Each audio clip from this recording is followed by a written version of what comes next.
Hello everyone, आप सबका स्वागत है राजस्थान ज्ञान यूट्यूब चैनल पर। जैसा कि हम पढ़ रहे हैं क्लास 10th का फर्स्ट चैप्टर राजस्थान का इतिहास, जिसके हमारे 2 टॉपिक कंप्लीट हो चुके हैं। आज पढ़ेंगे तीसरा टॉपिक, राजस्थान के जनपद। आर्यों के प्रसार के अंतर्गत उनके पश्चात भारत के अन्य भागों की भांति राजस्थान में भी अनेक जनपदों का उदय, विकास और पतन हुआ। बौद्ध साहित्य, बौद्ध ग्रंथ अंगुकृत निकाय से हमें 16 जनपदों की सूची प्राप्त होती है। जिन 16 जनपदों का उल्लेख हुआ है उनमें से मत्स्य जनपद तो राजस्थान में ही स्थित था और राजस्थान के अनेक भाग कुरु, सूरसेन, अवनति महाजनपदों के अंतर्गत थे। इसके अतिरिक्त चित्तौड़ के आसपास का क्षेत्र सीवी जनपद कहलाता है। क्या कहलाता है? सीवी जनपद। बात करते हैं मत्स्य जनपद की। आर्यजन के रूप में मत्स्य जाति का उल्लेख सर्वप्रथम ऋग्वेद में हुआ। कहाँ हुआ मत्स्य जाति का उल्लेख? ऋग्वेद में, जो जो इसकी प्राचीनता का प्रतीक है।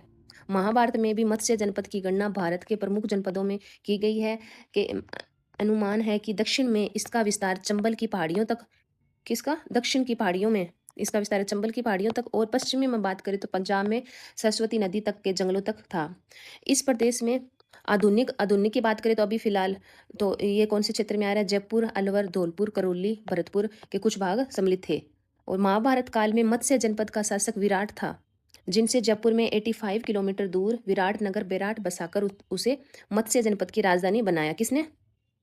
बात करते हैं मत्स्य जनपद का शासक विराट था, जिसने जयपुर में 85 किलोमीटर दूर विराट नगर बेराट बसाकर उसे मत्स्य जनपद की राजधानी बनाया।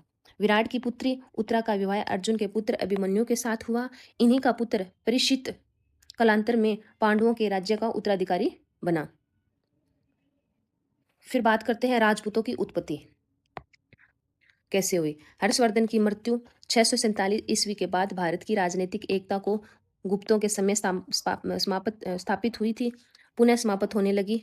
उत्तर भारत में अनेक छोटे छोटे राज्यों की स्थापना हुई। ये राज्य आपस में संघर्षरत थे। इन संघर्षों के परिणाम स्वरूप जो नए राजवंश उभरे वे राजपूत राजवंश कहलाते थे। इन इन नवीन राजवंशों का महत्व इसी तथ्य से पुष्ट था कि भारत का पूर्व मध्यकालीन इतिहास इन राजपूत राजवंशों का इतिहास ही है, इसलिए इस काल को राजपूत काल कहा जाता है। प्रसिद्ध इतिहासकार सिम्थ ने लिखा है कि वे राजपूत हर्ष की मृत्यु के बाद से उत्तरी भारत पर मुसलमानों के आधिपत्य तक इतने प्रभावशाली हो गए थे कि 7वीं शताब्दी के मध्य से 12वीं शताब्दी की समाप्ति तक के समय को राजपूत युग कहा जाता है। राजपूत कौन थे, यह प्रश्न आज भी उलझा हुआ है। विद्वानों ने इस विषय में अनेक मत प्रतिपादित किए हैं, किंतु कोई भी मत ऐसा नहीं है जो पूरी तरह सर्वमान्य हो। डॉक्टर गौरीशंकर हीराचंद ओझा ने राजपूतों की उत्पत्ति के विषय में लिखा है कि राजपूत शब्द का प्रयोग नया नहीं है, प्राचीन काल के ग्रंथों में इसका व्यापक प्रयोग मिलता है। चाणक्य के अर्थशास्त्र में देखें तो, और कालिदास के नाटकों में, बाणभट्ट के हर्षचरित में तथा काली कादम्बरी में इस शब्द का प्रयोग किया गया है।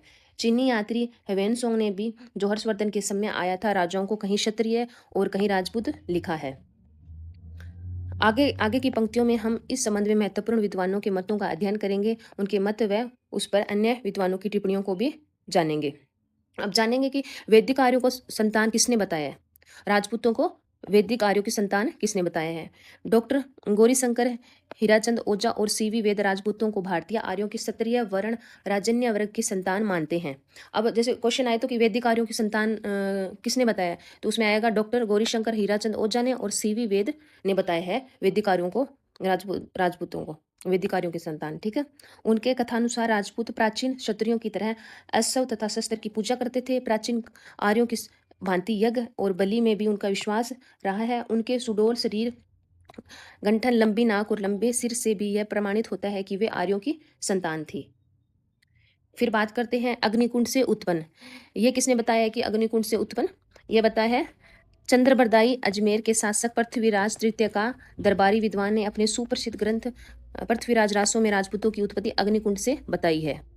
ठीक है। उसने लिखा है कि वे आबू पर्वत पर निवास करने वाले विश्वामित्र, गौतम, गत्स्य तथा अन्य ऋषि धार्मिक अनुष्ठान करते थे। इन अनुष्ठानों को राक्षस मांस, हड्डी और मलमूत्र डालकर अपवित्र कर देते थे। विशिष्ट मुनि इनसे निपटने हेतु यज्ञ कुंड से 3 योद्धा उत्पन्न किए, जो परमार, चालुक्य, प्रतिहार कहलाए। किंतु जब ये तीनों भी रक्षा करने में असमर्थ सिद्ध हुए तो वशिष्ठ ने चौथा योद्धा उत्पन्न किया जो प्रथम 3 से ज्यादा ताकतवर और हथियार से सुसज्जित था, जिसका नाम चौहान रखा गया। चंद्रबरदाई के अनुसार इस तरह राजपूतों की उत्पत्ति मुनि वशिष्ठ द्वारा अग्निकुंड यज्ञ से हुई।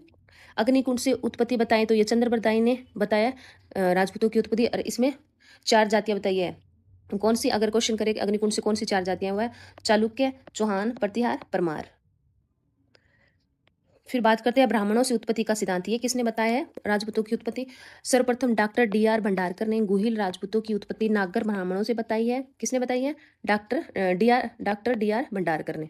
राजपूतों के ब्राह्मणवंशी होने के साक्ष्य के रूप में डॉक्टर भंडारकर बिजोलिया शिलालेख का उल्लेख करते हैं, जिसमें वासुदेव चौहान के उत्तराधिकारी सामंत को वत्स्य गोत्रीय ब्राह्मण बताया गया है। इनके अतिरिक्त उनके अनुसार राजशेखर ब्राह्मण का विवाह अवंती सुंदरी के साथ होना चौहानों का ब्राह्मण वंश से उत्पत्ति का एकांट्य प्रमाण है। डॉक्टर गोपीनाथ शर्मा ने भी मेवाड़ के गुहिलोतों को नागर जाति के ब्राह्मण गुहदेत का वंशज बताया है। इसमें एक और नाम है, वह है डॉक्टर गोपीनाथ ने भी बताया, ठीक है।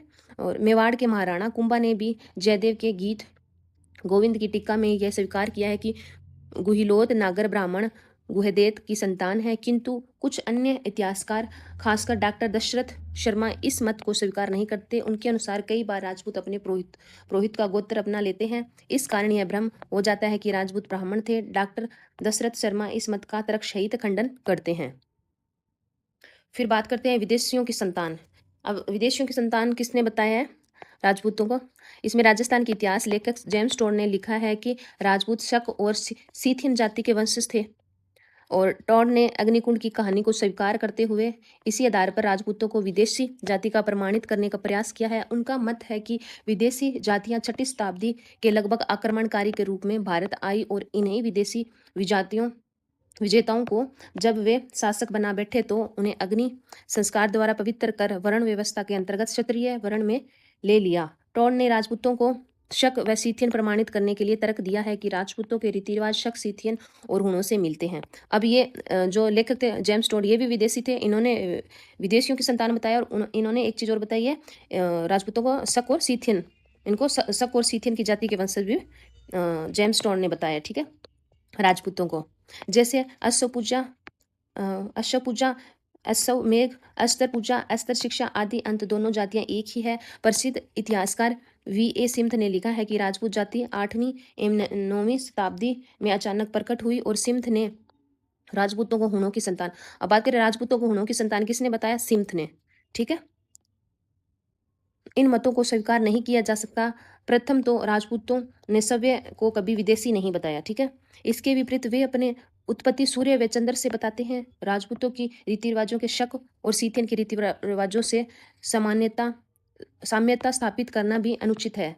मतलब ये विदेशियों से रीति रिवाजों से नहीं थे, मिलती जुलती नहीं थी, क्योंकि इनके इनके रीति रिवाज शक और कुषाणों के आने के पूर्व भी भारत में प्रचलित थे, मतलब उनसे पहले भी थे। सूर्य की पूजा भारत में वैदिक काल से ही प्रचलित थी, और अश्वमेध यज्ञ भी यहाँ पहले से ही ज्ञात था। जैसा कि महाकाव्यों के साक्ष्य से प्रमाणित होता है, उपयुक्त समस्त विवरण से स्पष्ट होता है कि राजपूतों की उत्पत्ति के संबंध में विद्वानों के बीच मतभेद है। ऐसी परिस्थितियों में अधिकांश विद्वान राजपूतों को भारतीय आर्यों के वंश से स्वीकार करते हैं, जिसमें विदेशी रक्त भी सम्मिलित है। यह भी स्थापित सत्य है कि जो भी विदेशी जातियां भारत में आई और स्थायी रूप से यही निवास करने लगी, उन्हें भारतीय सभ्यता और संस्कृति को अपना लिया, और हिंदू समाज ने उन्हें सभ्य को मोहित कर लिया। डॉक्टर कानूनगो ने ठीक ही लिखा है कि अग्निकुंड की कहानी इस प्रगति के युग में नहीं चल सकती। उनकी सूर्य एवं चंद्र से उत्पत्ति एक काल्पनिक सत्य हो सकता है। राजपूत चाहे किसी भी रूप में जन्मे हो, लेकिन यह सत्य है कि इतिहास में उन्होंने महाकाव्य काल के क्षत्रियों की परंपराओं को बनाए रखा। ये हुआ हमारा 3 नंबर टॉपिक। आगे पढ़ेंगे 4 नंबर टॉपिक, वो कल पढ़ते हैं। थैंक यू, धन्यवाद।